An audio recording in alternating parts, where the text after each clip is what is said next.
औज़ुबिल्लाहिमिनश्शैतानिर्रजीम बिस्मिल्लाहिर्रहमानिर्रहीम। अस्सलाम वालेकुम डियर स्टूडेंट्स, मैं आपका टीचर हाफिज़ मुज़म्मिल कवी। उम्मीद है आप सब खैरियत से होंगे। हम लोगों ने चैप्टर नंबर 11 का आगाज़ किया हुआ था और लास्ट लेक्चर के अंदर हमने 3 टॉपिक्स डिस्कस किए थे, जिसमें लास्ट टॉपिक हमारा जो था वो थर्मोडायनामिक्स का बड़ा important topic first law of thermodynamics था, जिसमें हमने पढ़ा था कि जब किसी सिस्टम के अंदर हम हीट को ऐड करते हैं तो वो हीट कहाँ पे यूज़ होती है। वो हीट यूज़ होती है उस सिस्टम की इंटरनल एनर्जी इंक्रीज़ करने में, प्लस उस सिस्टम जो वर्डन करता है सराउंडिंग्स पे उसमें। तो हमने इक्वेशन पढ़ी थी कि delta Q is equal to delta U plus delta W के बराबर होती है।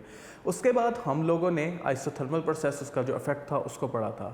और आइसोथर्मल प्रोसेस के अंदर हमने लोगों ने क्या देखा था कि हमारे पास हमने टेम्परेचर को सेम रखता है, ठीक है, टेम्परेचर को सेम रखने की कोशिश करनी है। ऐसा प्रोसेस जिसमें टेम्परेचर को सेम रखते हुए थर्मोडायनामिकल वेरिएबल्स को चेंज करना है। बाकी 2 थर्मोडायनामिकल वेरिएबल्स कौन से बचे थे अगर टेम्परेचर को सेम रखना था? तो प्रेशर और वॉल्यूम। तो हमने उसके लिहाज से जो था हमारा इसको स्टडी किया और हमारा ग्राफ बना, और वहाँ पे हमने देखा कि आइसोथर्मल प्रोसेस बेसिकली हमारे पास किस चीज़ का इजहार था, किस चीज़ का एक्सप्रेशन था, बॉयज़ लॉ के को फॉलो कर रहा था वो। आज हम लोगों ने सेकंड इसका पढ़ना है thermodynamic first law of thermodynamics का सेकंड इफेक्ट पढ़ना है, जो कि हमारे पास है एडियाबैटिक प्रोसेस। हमारे पास इंपॉर्टेंट है थोड़ा सा, ठीक है, इसको ज़रा अच्छी तरह से देख लीजिएगा कि एडियाबैटिक प्रोसेस क्या होता है। ठीक है, आइसोथर्मल प्रोसेस था जिसमें हमने ऐसा प्रोसेस जिसमें हमने हीट सेम रखनी थी। एडियाबैटिक प्रोसेस क्या है? ऐसा प्रोसेस जिसके अंदर आपके पास सिस्टम के अंदर ना कोई हीट ऐड होती है, ना ही सिस्टम के अंदर से हीट लीव करती है। ठीक है, ना ही सिस्टम के अंदर से हीट ऐड होती है, ना ही सिस्टम के अंदर से हीट लीव करती है। फॉर एग्जांपल आपके साउंड की जनरेशन, आप लोगों ने बहुत बार ये देखा हुआ है साउंड की जनरेशन को। अगर आपको याद हो कि क्या होता है जी, इसके अंदर कंप्रेशंस होते हैं और हमारे पास दूसरी चीज़ क्या होती है जी, रेयरफैक्शंस होते हैं। ठीक है, और आप लोगों को याद है जब speed of sound in air आपने पढ़ा था, आपने लैप्लास करेक्शन के अंदर पढ़ा था कि ये प्रोसेस बड़ी तेज़ी से हो रहा होता है कंप्रेशन और रेयरफैक्शंस का। यही वजह है कि आपके पास यहाँ की हीट यहाँ पे ट्रांसफ़र नहीं होती। ऐसा ही है, आपके पास कंप्रेशन की हीट रेयरफैक्शन में और रेयरफैक्शन की हीट कंप्रेशन में ट्रांसफ़र नहीं होती। तो लिहाजा ये क्या है, हमारे पास एडियाबैटिक प्रोसेस है। ठीक हो गया, हमने यही कहा ना कोई सिस्टम के अंदर हीट एंटर हो रही हो, ना ही लीव कर रही हो। तो कंप्रेशन के अंदर ना कोई हीट एंटर हो रही है, ना लीव कर रही है, यहाँ पे हीट क्या है, कन्फाइंड है। ऐसा ही है, ये रेयरफैक्शन के अंदर भी सेम सिनेरियो है। इसी तरह हमारे टायर का बस्ट होना, जब हमारा टायर बस्ट होता है तो सिस्टम के अंदर कोई हीट एंटर नहीं होती, कोई लीव नहीं होती। ठीक है, उसका टेम्परेचर अचानक से कम हो जाता है। ठीक है, आपके पास ताकि हीट क्या रह सके, आपके पास कांस्टेंट रह सके, कोई हीट ना एंटर हो ना ही लीव करे। इसी तरह क्लाउड फॉर्मेशन भी इसकी एग्जांपल है। अब हम बाकी चीज़ें भी इसको देख लेते हैं। ठीक है, अच्छा जी, आपके पास अगर हम इसको एक्सप्लेन करें from first law of thermodynamics तो क्या होगा, आपके पास चूँकि हीट कोई भी सिस्टम के अंदर एंटर नहीं हो रही, तो हमारे पास Q इज इक्वल टू किसके बराबर होगा, 0 के। डेल्टा Q किसके बराबर हो जाएगा आपके पास, चूँकि ये आपका फर्स्ट लॉ ऑफ थर्मोडायनामिक्स की क्वेश्चन है, इसको लिख देते हैं ये फर्स्ट लॉ ऑफ थर्मोडायनामिक्स की क्वेश्चन है जी हमारे पास, जो कि हमने पढ़ ली हुई है। Delta Q is equal to delta U plus delta W, कोई हीट ऐड नहीं हो रही, तो लिहाजा Q की जगह क्या आ जाएगा, 0, change in heat 0, delta U plus delta W. यहाँ से अगर मैं डेल्टा यू को दूसरी साइड पे लेके जाऊँ तो माइनस डेल्टा यू। इस क्वेश्चन को मैं दूसरी तरह से भी लिख सकता हूँ, माइनस को इस साइड पे भी लिख सकता हूँ, जैसे हमने पीछे एक्सप्लेन किया था वैसे ही इसको भी एक्सप्लेन करेंगे। अब इसके लिए हम बना लेते हैं अपने पास एक सिलेंडर। सिलेंडर कैसे बनाना है जी, हमारे पास लेट करें कि ये एक सिलेंडर है हमारे पास, वही जो हम पहले ड्रॉ करते रहे हैं इस तरह से, और इसके अंदर हम लगा देते हैं जी एक पिस्टन, कुछ इस तरह से। अब हमारे पास ये पिस्टन भी लग गया जी इसके ऊपर। अब देखें, मैं एक काम करता हूँ, इम्पोर्टेंट काम यहाँ पे क्या करते हैं कि हम इसको सारे को ना इंसुलेट कर देते हैं। इंसुलेट करने का क्या मतलब है कि हम चाहते हैं इसके अंदर, जैसे थर्मस नहीं होते आपके, हम चाहते हैं कि इसके अंदर से कोई हीट लीव ना करे। ठीक है, क्योंकि हीट ना एंटर करे ना लीव करे, तभी तो एडियाबैटिक प्रोसेस बनेगा ना। तो हमने इसलिए इसको इंसुलेटेड बना दिया, वॉल्स को इंसुलेटेड बना दिया। तो मैं लिख देता हूँ इंसुलेटेड वॉल्स। ठीक हो गया। अब देखें बेटा, दोनों केस को एक्सप्लेन करते हैं। एडियाबैटिक कंप्रेशन की क्वेन को, इसलिए क्वेन को मैं पहले एक्सप्लेन कर रहा हूँ, ठीक है। ये देखें, अगर मुझे इसको प्रेस करना पड़े तो मुझे क्या कर रहा हूँ, वर्क डन ऑन सिस्टम कर रहा हूँ। वर्क डन ऑन सिस्टम क्या होता है, नेगेटिव, याद है, इसलिए मैंने साइड पे लिखे हुए। वर्क डन ऑन सिस्टम क्या होता है, नेगेटिव। तो आपके पास यहाँ पे देख लें, वर्क डन ऑन सिस्टम क्या है, नेगेटिव। अब यहाँ पे मैं इसको कंप्रेस कर रहा हूँ, बेसिकली ऐसा ही है। जब मैं इसको दबाऊंगा नीचे की तरफ, मैं क्या कर रहा हूँ, इसको कंप्रेस कर रहा हूँगा, और यहाँ पे क्या होगा, work done on system negative. इसकी वजह से क्या होगा, इसके अंदर जो गैस मॉलिक्यूल्स हैं बहुत सारे, वो क्या करेंगे, कंप्रेस होने की वजह से उनकी काइनेटिक एनर्जी इंक्रीज हो जाएगी। और काइनेटिक एनर्जी इंक्रीज होगी तो अल्टीमेटली क्या होगा, आपके पास यहाँ पे इसकी इंटरनल एनर्जी भी क्या हो जाएगी, इंक्रीज हो जाएगी। तो आपके पास डेल्टा यू पॉजिटिव है। इसका मतलब है कि अगर हम वर्क डन ऑन सिस्टम करते हैं, अगर कोई हीट एंटर नहीं हो रही, कोई हीट लीव नहीं हो रही, तो उसकी इंटरनल एनर्जी में क्या होगा, इजाफा होगा। ये हमारे पास चूँकि कंप्रेशन है, इसलिए हम इसे नाम देते हैं एडियाबैटिक कंप्रेशन का। ठीक हो गया, ये वाला फर्स्ट आपके पास इक्वेशन समझ आ गई होगी अब आपको। अब अगली इक्वेशन को समझते हैं। अब लेट करें, मैं इसको क्या करता हूँ, सिस्टम को चाहता हूँ कि कोई हीट इसमें से ना हो। अब हमारे पास अगर इसको मैं छोड़ दूँ, ठीक है, आपके पास, या इसको मैं एक्सपैंड करना शुरू करूँ, आपके पास जब मैं इसको मूव करूँगा पीछे की तरफ, तो आपके पास क्या होगा यहाँ पे जी, जब इसको पीछे की तरफ मूव करूँगा तो आपके पास अब ये सिस्टम वर्क करेगा। इस पर मुझे मूव करना नहीं पड़ेगा बेसिकली। अगर यहीं से छोड़ देता हूँ मुझे, तो मुझे सिस्टम वर्क करेगा इस पिस्टन को ऊपर मूव करवाने के लिए। ये हम बार बार देख चुके हैं। तो आपके पास जब ये मूव करेगा, ये एक्सपैंड हो जाएंगे सारे मॉलिक्यूल्स, आपके पास इनकी काइनेटिक एनर्जी क्या हो जाएगी, कम हो जाएगी। ठीक है, काइनेटिक एनर्जी कम हो जाएगी। अगर काइनेटिक एनर्जी कम हो गई तो इंटरनल एनर्जी भी क्या हो जाएगी, कम हो जाएगी। तो यानी हमें पता लगा, अगर सिस्टम वर्क डन करता है, ठीक है, अगर सिस्टम वर्क डन करता है तो हमारी इंटरनल एनर्जी क्या हो जाती है, डिक्रीज हो जाती है। माइनस डेल्टा यू का मतलब है हमारी इंटरनल एनर्जी क्या हो जाती है, डिक्रीज हो जाती है। ठीक है जी, ये था जी हमारे पास एडियाबैटिक प्रोसेस। इसका ग्राफ देखें तो इसका ग्राफ आपके पास आइसोथर्मल प्रोसेस जैसा नज़र आ रहा होगा, लेकिन ऐसा नहीं है। इसका थोड़ा सा स्टीपर है, थोड़ा सा सीधा है। ठीक हो गया। इसको ग्राफ को, जिस आइसोथर्मल के ग्राफ को आइसोथर्म का नाम देते हैं, इसे एडियाबैट का नाम देते हैं। ठीक है, एडियाबैट है ये। ठीक हो गया। वहाँ पे हमने देखा था पीवी कांस्टेंट था, यानी बॉयज़ था आपके पास, P inversely proportional to V था। यहाँ पे आपके पास PV gamma is equal to constant है। आपके गैमा आपके पास क्या है, molar specific heat on constant pressure divided by molar specific heat on constant volume के दरमियान की रेशियो, जिससे हम इंशाल्लाह आगे अभी देखते हैं। ठीक है, कि हमारे पास क्या है, मोलर आपके पास heat, specific heat at constant temperature and pressure. ठीक है, बिल्कुल साथ ही हम देखते हैं। अच्छा जी बेटा जी, तो हम जो टॉपिक डिस्कस करने लगे हैं वो है हमारे पास मोलर स्पेसिफिक हीट। ये टॉपिक आप 9th क्लास में भी देख चुके हैं एक बार। ठीक है, लेकिन परेशान नहीं होना, मैं आपको ये नहीं कह रहा कि वहाँ जाके देखें दोबारा, हम इसको पढ़ेंगे शुरू से। तो अगर हम बात करें मोलर स्पेसिफिक हीट की तो क्या होती है, तो उससे पहले स्पेसिफिक हीट को समझ लेते हैं। आपको याद होगा हमने कहा था, लेट करें हमारे पास कोई सब्सटेंस है, कोई गैस है। ठीक है, कुछ सिलेंडर के अंदर ये भी गैस सपोज कर लेते हैं आपके लिए कि जी ये लेट करते हैं एक सिलेंडर है छोटा सा, अभी इसको, ठीक है, छोटा सा सिलेंडर है और इसके अंदर गैस मौजूद है। ठीक है, और मैं इसका टेम्परेचर 1 केल्विन बढ़ाना चाहता हूँ। ठीक है, कितना बढ़ाना चाहता हूँ, 1 केल्विन। यानी क्या लें आप कि जी, चलें आप सेल्सियस में बात कर लें या केल्विन में, कि 25 सेल्सियस है, मैं इसको 26 सेल्सियस पे लेके जाना चाहता हूँ। ठीक है, ये केल्विन में बात करनी है तो केल्विन में कर लेंगे। ये केल्विन टेम्परेचर बढ़ाना चाहता हूँ। अगर टेम्परेचर बढ़ाना चाहता हूँ तो मुझे क्या प्रोवाइड करनी पड़ेगी, इसको हीट प्रोवाइड करनी पड़ेगी। वो हीट जो मुझे इसका टेम्परेचर 1 केल्विन बढ़ाने के लिए चाहिए, उसको नाम देते हैं हम स्पेसिफिक हीट का। किसी भी मटेरियल के लिए, वो लोहे के लिए अलहदा होती है, वाटर के लिए अलहदा होगी। वाटर के लिए भी आपने पढ़ी हुई है 4200 joule per kilogram per mole, joule per kilogram per kelvin हमने पढ़ी हुई है। इसी तरह हमारे पास डिफरेंट मॉलिक्यूल्स के लिए, डिफरेंट मटेरियल्स के लिए ये डिफरेंट होगी। अगर हम बात करें मोलर स्पेसिफिक हीट में फ़र्क और स्पेसिफिक हीट को, तो हमने देखा हुआ है कि जी 1 केल्विन टेम्परेचर बढ़ाने के लिए जो हीट रिक्वायर्ड होती है उसको नाम क्या देते हैं हम, स्पेसिफिक हीट का। मोलर स्पेसिफिक हीट क्या है, चूँकि अब हम गैसेस की बात कर रहे हैं तो हम क्या बात करेंगे, हम अब किलोग्राम में तो बात नहीं करेंगे, हम कहेंगे हमारी अगर गैस अब 1 मोल है, ठीक है, गैस कितनी है हमारे पास 1 मोल है, तो अगर 1 मोल गैस का टेम्परेचर 1 केल्विन बढ़ाना है तो उसके लिए जो हमें हीट रिक्वायर्ड होगी वो हमारे पास क्या कहलाएगी, वो हमारे पास कहलाएगी molar specific heat of gas, ठीक है। तो ये डेफिनेशन है, इसको यहाँ से पढ़ते हैं। The heat required to raise the temperature of 1 mole of substance through 1 kelvin.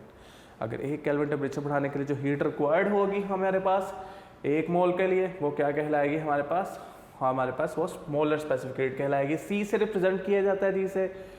आपका फॉर्मूला लिख सकते हैं heat over amount into temperature, कि हीट चाहिए कितनी अमाउंट के लिए, कितना टेम्परेचर राइज करने के लिए। तो इसका हम लिख सकते हैं यूनिट क्या होगा, हीट की जगह जॉल पर मोल, आपके पास अमाउंट की जगह मोल, क्योंकि हम मेजर कर रहे हैं, सारा टेम्परेचर क्या है केल्विन, तो इसका हम लिख सकते हैं जॉल पर मोल पर केल्विन, ठीक है।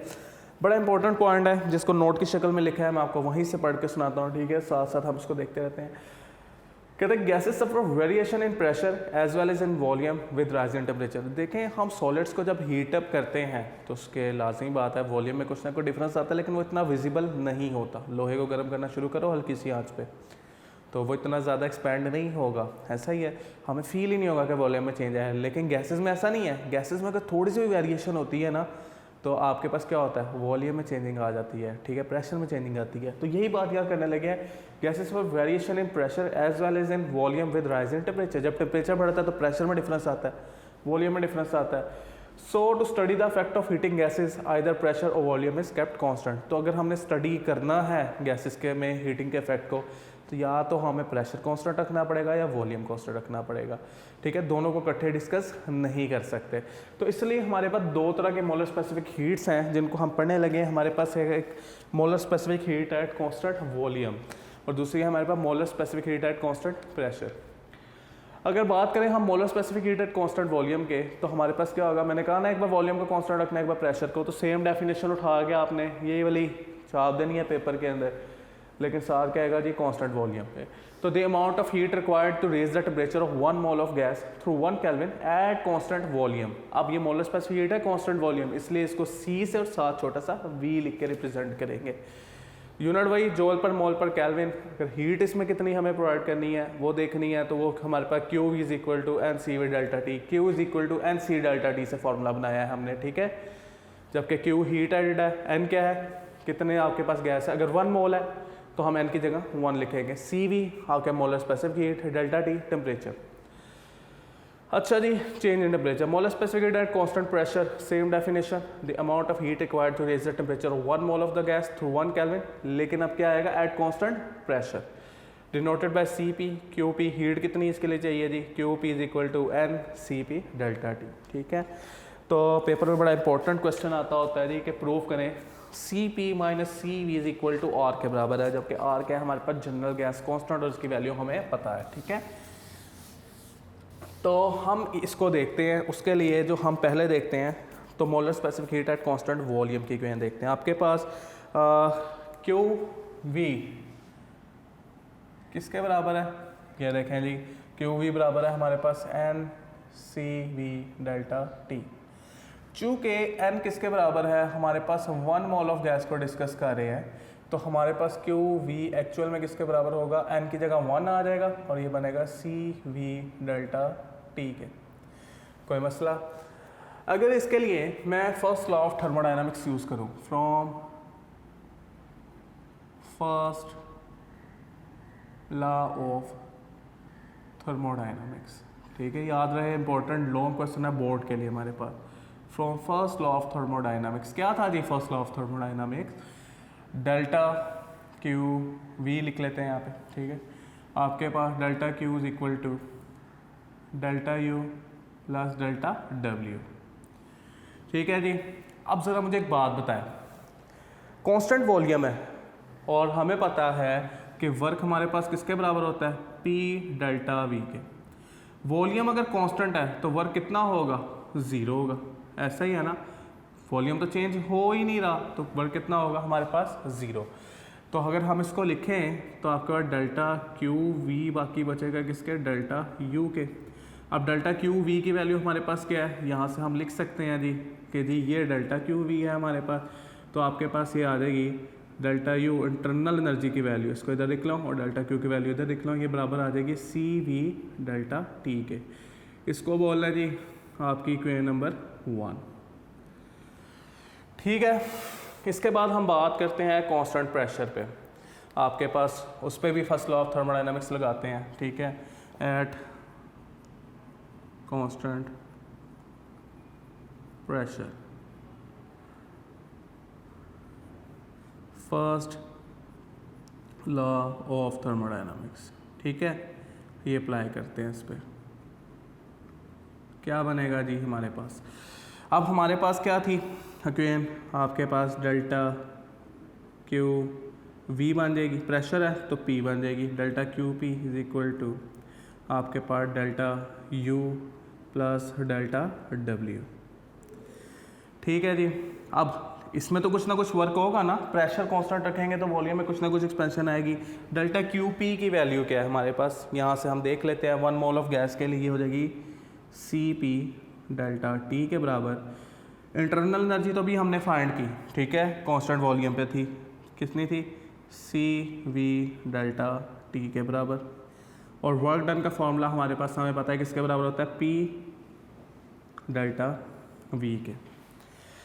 अच्छा, पी डेल्टा वी को मैं थोड़ा सा सॉल्व करता हूँ। आपको पता है फ्रॉम आइडियल गैस इक्वेशन,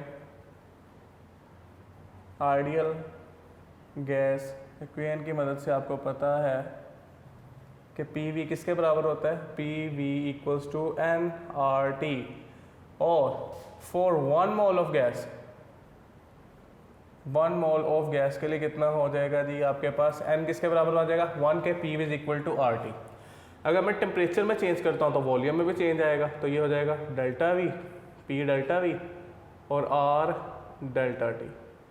यानी जहाँ पी डेल्टा वी है मैं वहाँ आर डेल्टा टी पुट कर सकता हूँ। इसे इक्वेशन 2 बोल देते हैं। फ्रॉम इक्वेशन 2 चले आपके सामने इक्वेशन 2 ये आ गई, C P delta T is equal to C V delta T plus R delta T, मैंने रिप्लेस कर दिया जी इसे।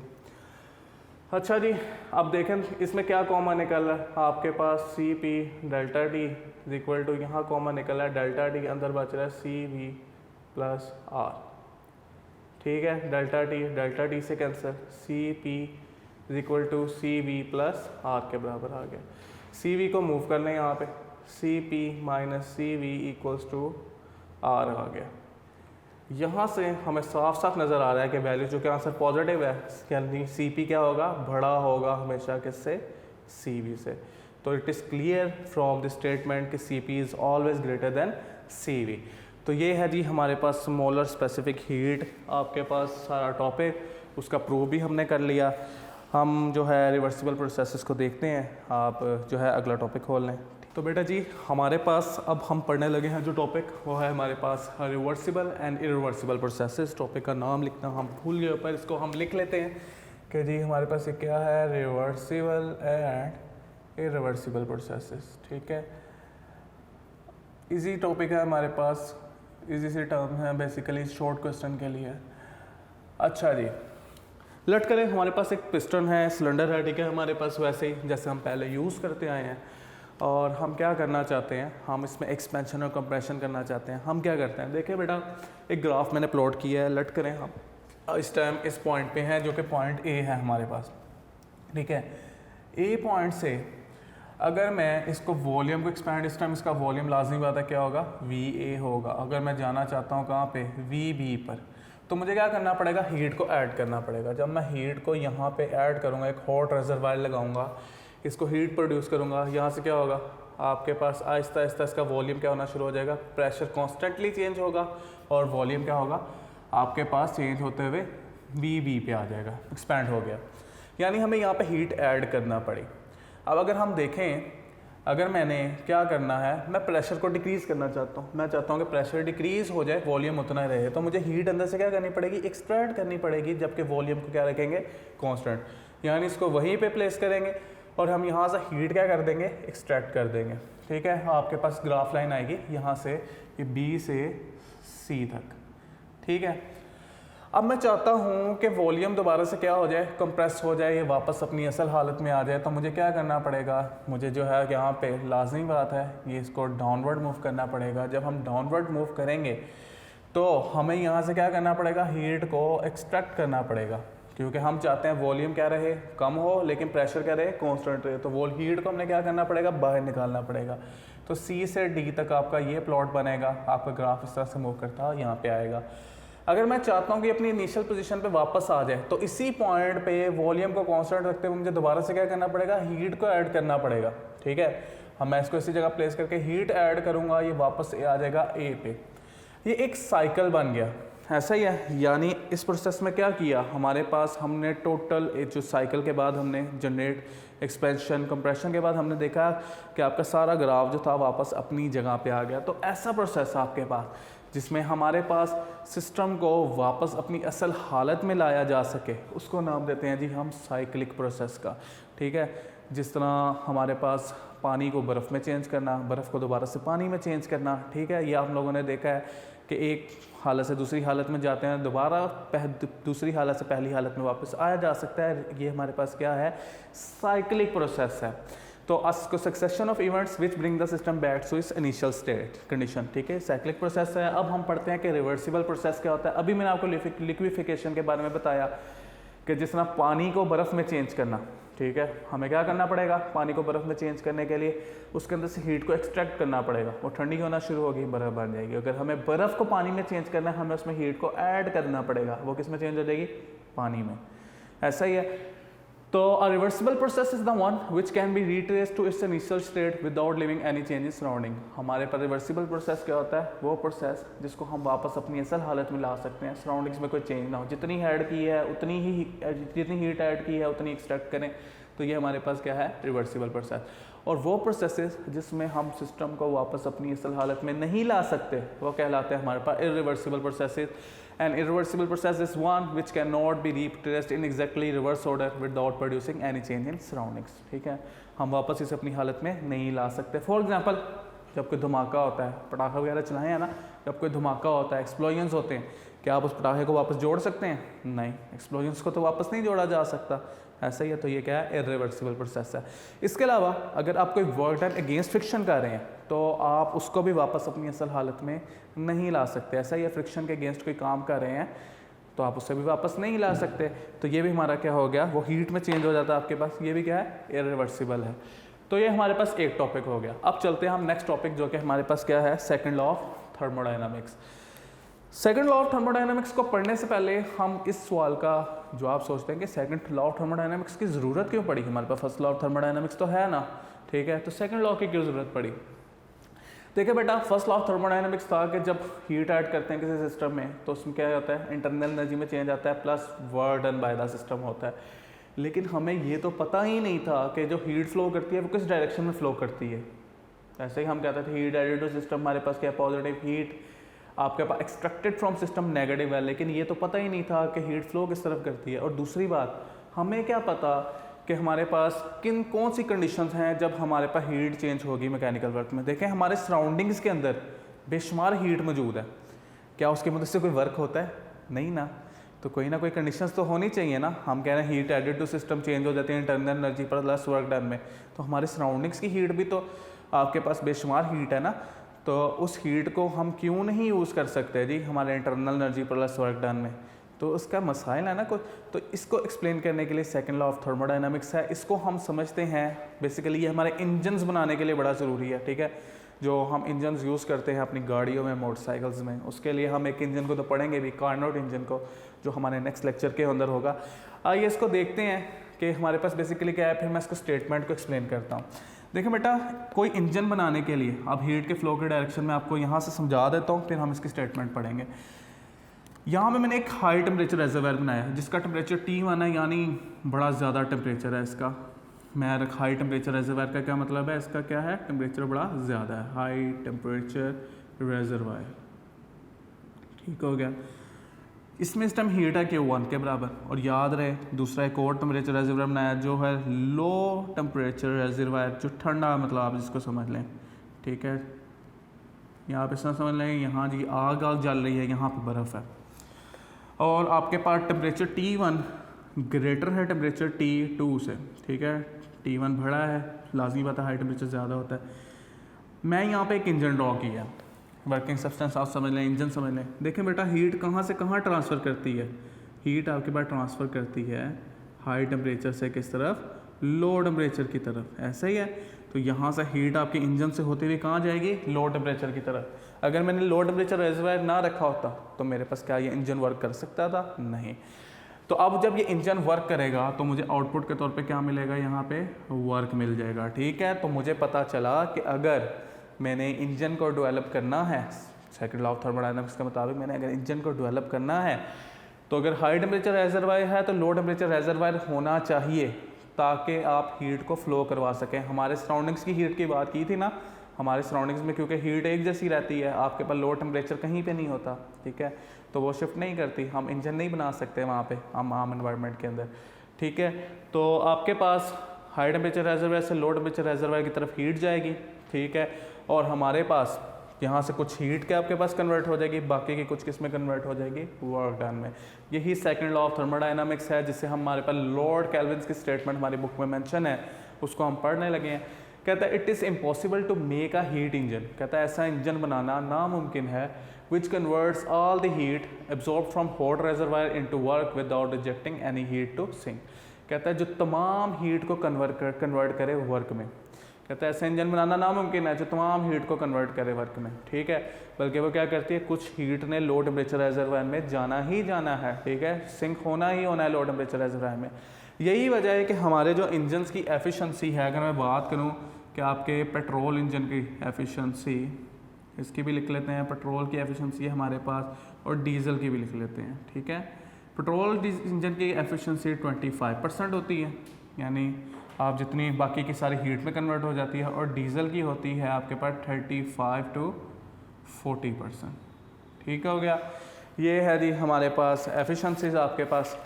चलें, इसके बाद लॉर्ड कैल्विन्स के मुताबिक आपका अगर हाई टेम्परेचर रेजरवायर है, अगर लो टेम्परेचर रेजरवायर नहीं होगा तो आपका ऐसा नहीं हो सकता कि हाई टेम्परेचर रेजरवायर से हीट जाए इंजन में और वहाँ से वर्क में जनरेट हो।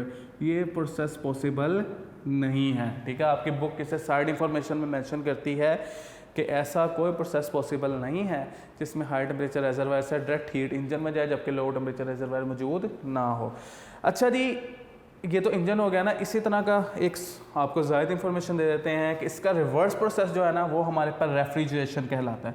यानी अगर ये LT आ रहा है लो टेम्परेचर रेजरवायर और ये HT आ रहा है हाई टेम्परेचर रेजरवायर, और लो टेम्परेचर यहाँ पे हमारे पास, मैं रेफ्रिजरेटर वर्किंग सब्सटेंस गैस समझ लें कि अगर लो टेम्परेचर रेजरवायर से हाई टेम्परेचर रेजरवायर तक हीट को फ्लो करवाना है तो हमें खुद वर्क डन करना पड़ेगा, ठीक है। तो आपके पास यहाँ पे जो ऑब्जेक्ट है वो क्या होना शुरू हो जाएगा, वर्किंग सब्सटेंस जो भी है वो ठंडा होना शुरू हो जाएगा क्योंकि आपकी लो टेम्परेचर रेजरवायर से हीट जा रही है, ठीक है। तो ये हमारे पास प्रोसेस कहलाता है रेफ्रिजरेशन का प्रोसेस, जो आपके रेफ्रिजरेटर्स में, फ्रिज में यूज़ होता है, ठीक हो गया। तो ये था जी हमारा आज का लेक्चर।